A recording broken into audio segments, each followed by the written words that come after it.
നെന്മാറ ഇരട്ടക്കൊലക്കേസ് പ്രതി ചെന്താമരയുമായുള്ള തെളിവെടുപ്പ് പൂർത്തിയായി. പോത്തുണ്ടിയിൽ എത്തിച്ച് തെളിവെടുത്ത ശേഷം ആലത്തൂർ പോലീസ് സ്റ്റേഷനിലേക്ക് പ്രതിയെ കൊണ്ടുപോയി. പ്രതിയെ നാളെ 3 മണിവരെ കസ്റ്റഡിയിൽ വിട്ടു. വിവരങ്ങളുമായി അരുൺ ആലത്തൂർ ഒപ്പിച്ചിരുന്നു. അരുൺ, അങ്ങനെ നെടുനീളൻ തെളിവെടുപ്പായിരുന്നു.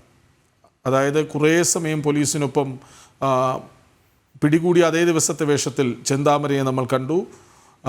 എല്ലാം കൃത്യമായി പറഞ്ഞു. വിശദമായ തെളിവെടുപ്പ് തന്നെയാണ് പോലീസ് നടത്തിയത്.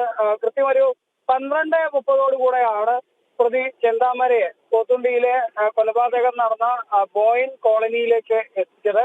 ആദ്യം പ്രതിയെ എത്തിച്ചത് ഈ സുധാകരനെയും ലക്ഷ്മിയെയും വെട്ടിവീഴ്ത്തിയ റോഡരികിലേക്കായിരുന്നു. ആ റോഡിൽ വെച്ച് പ്രതി താൻ എങ്ങനെയാണ് ഇവിടെ കൊലപാതകം നടത്തിയത്, ഇരുവരെയും എങ്ങനെ വെട്ടിവീഴ്ത്തി തുടങ്ങിയ കാര്യങ്ങളൊക്കെ വിശദമായി തന്നെ പോലീസിനോട് പറഞ്ഞു.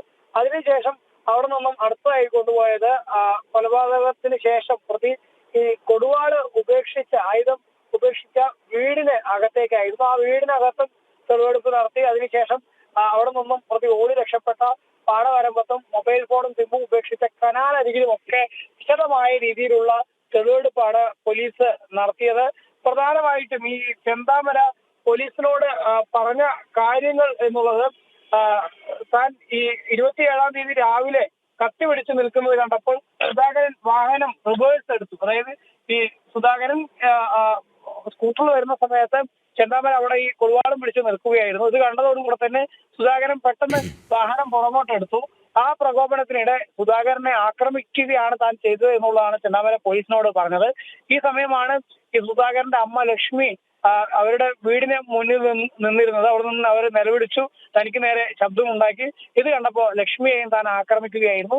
ശേഷം ഈ ആയുധങ്ങളുമായി വീട്ടിലേക്ക് കയറി കൊടുവാളും പൊട്ടിയ മരത്തടിയും വീട്ടിൽ വെച്ച ശേഷം പിൻവശത്തുകൂടെ പുറത്തേക്ക് ഇറങ്ങി വീടിന് സമീപത്ത് പാടവരമ്പത്തുകൂടെ തൊട്ടടുത്തുള്ള അരക്കമയിലേക്ക് നടന്നു എന്നുള്ളതാണ്. പാടവരമ്പത്തെ കുറ്റിക്കാട്ടിൽ കയ്യിലുണ്ടായിരുന്ന മൊബൈൽ ഫോണും സിമ്മും ഉപേക്ഷിച്ചു. പാടവരമ്പത്തെ കമ്പിവേലി ചാടിക്കടന്ന് വനത്തിന് സമീപത്തേക്ക് നടക്കുകയാണ് താൻ ചെയ്തതെന്നും നാട്ടുകാരുടെ കണ്ണിൽ പെടാതിരിക്കാൻ കനാലിലെ ഈ ഒരു ഓവ് പാലമുണ്ട്, ആ ഓവ് പാലത്തിനടിയിലൂടെ ഇറങ്ങി നടന്നുവെന്നും വനത്തിൽ കയറുന്നതിനിടെ ആനയുടെ മുന്നിൽ അകപ്പെട്ടു എന്നൊക്കെ ഈ ചെന്താമര പോലീസിനോട് വിവരിക്കുകയുണ്ടായി. ഈ ആനയുടെ മുന്നിൽപ്പെട്ട സമയത്ത് ഓടി മാറി മലയുടെ മറുവശത്ത് ഒളിച്ചിരിക്കുകയാണ് ചെയ്തത്.